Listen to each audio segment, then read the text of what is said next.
السلام علیکم بچوں، آج ہم فعل کی اقسام پڑھیں گے۔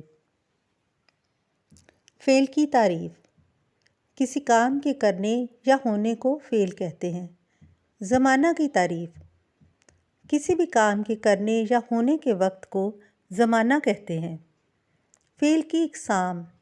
زمانے کے لحاظ سے فعل کی 3 اقسام ہیں: فعل ماضی، فعل حال، فعل مستقبل۔ فعل ماضی کی تعریف۔ وہ جملہ جس میں کسی کام کا کرنا، ہونا گزرے زمانے میں پایا جائے، فعل ماضی کہلاتا ہے۔ مثالوں سے واضح کرتے ہیں: علی نے کھانا کھایا، بچے اسکول گئے، سارہ نے دودھ پی لیا۔ اس کی پہچان ہے ایسے جملے جن کے آخر میں الف، چھوٹی یہ اور بڑی یہ کا استعمال کیا ہو، فعل ماضی کے جملے کہلاتے ہیں۔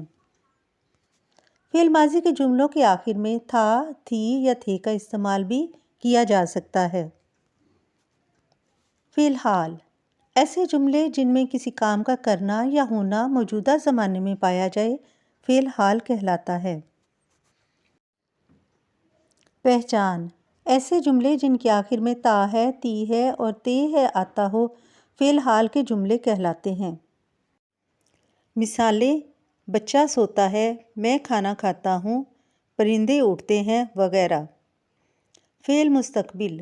وہ فعل جس میں کسی کام کا کرنا یا ہونا آنے والے زمانے میں پایا جائے، یعنی ابھی کام ہوا نہیں ہے، آنے والے زمانے میں ہوگا، وہ فعل مستقبل کہلاتا ہے۔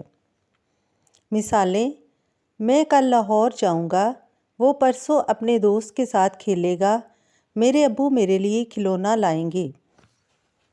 پیارے بچوں، امید ہے آپ کو فعل کی اقسام اچھی طرح سے سمجھ آ گئی ہوں گی۔ ملتے ہیں انشاءاللہ نیکسٹ ویڈیو میں۔ اپنا خیال رکھیے۔ اللہ حافظ۔